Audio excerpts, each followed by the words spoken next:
श्वास चलती है तो मनुष्य जिंदा है, श्वास चलती है तो मनुष्य जिंदा है, और विश्वास रहती है तो तुम्हारे भीतर का आनंद जिंदा है। विश्वास के बिना कभी भी आनंद नहीं रह सकता, इसलिए जीवन में विश्वास का जरूरत है। लोग कहते हैं अंधविश्वास, हिंदी में अंधविश्वास शब्द ही नहीं बना है।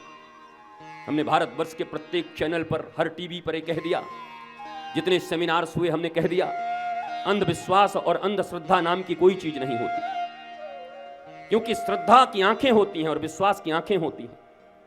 पाखंड और विश्वास कह सकते हैं, श्रद्धा और दंभ कह सकते हैं, पर अंधविश्वास नाम का कोई शब्द हिंदी में बना ही नहीं। यह शब्द आया कहां से? हिंदी मानती नहीं इसको, संस्कृत मानता नहीं इसको, कहां से नया शब्द आपने प्रकट किया है? या तो पाखंड होगा पूरी तरीके से, या तो पक्का विश्वास होगा, या तो दंभ होगा, या तो श्रद्धा होगी। जैसे लोग कहते हैं आजकल 2 नंबरी साधु मिलते हैं। कैसे मूर्ख आदमी हो बताओ, साधु भी है और 2 नंबरी भी है। 2 नंबरी हो गया तो साधु है ही नहीं, फिर साधु कैसा? तो 2 नंबरी साधु मिलते हैं। आजकल जितने भी नेता हैं 2 नंबरी मिलते हैं। नेता है तो फिर 2 नंबरी नहीं होगा, 2 नंबरी होगा तो फिर नेता नहीं होगा।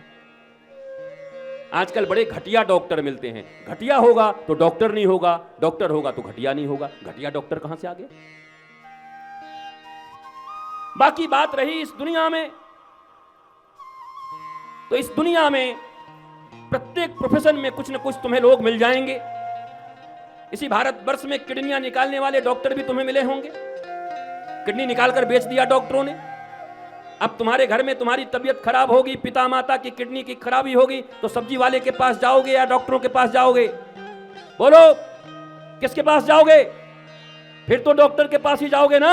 क्यों जाओगे? वो तो किडनियां निकाल लेते हैं। अरे महाराज जी, कोई कोई बदमाश होता है, सब थोड़े ऐसे ही होते हैं। वाह भैया, बड़े समझदार हो, बड़ी समझदारी है तुम्हारे पास। कहीं पुल गिर रहे हैं, कहीं स्कूल गिर रहे हैं, इंजीनियरों के बनाए हुए, लोग मर जा रहे हैं। पर अब फिर तुम्हें अगर पुल और स्कूल बनाना हो, मकान बनाना हो, तो किससे बनवाओगे? सड़क पे चल रहे किसी रिक्शा चलाने वाले से या किसी इंजीनियर से ही बनवाओगे? बोलो, इंजीनियर से बनवाएंगे, वो तो पुल गिरा दिया था। सब थोड़े ऐसे होते महाराज जी, होते हैं कुछ कुछ लोग बेकार होते हैं। अच्छा, टीचर बोला, कुछ टीचर ऐसे होते हैं जो स्टूडेंट का ही शोषण कर लेते हैं।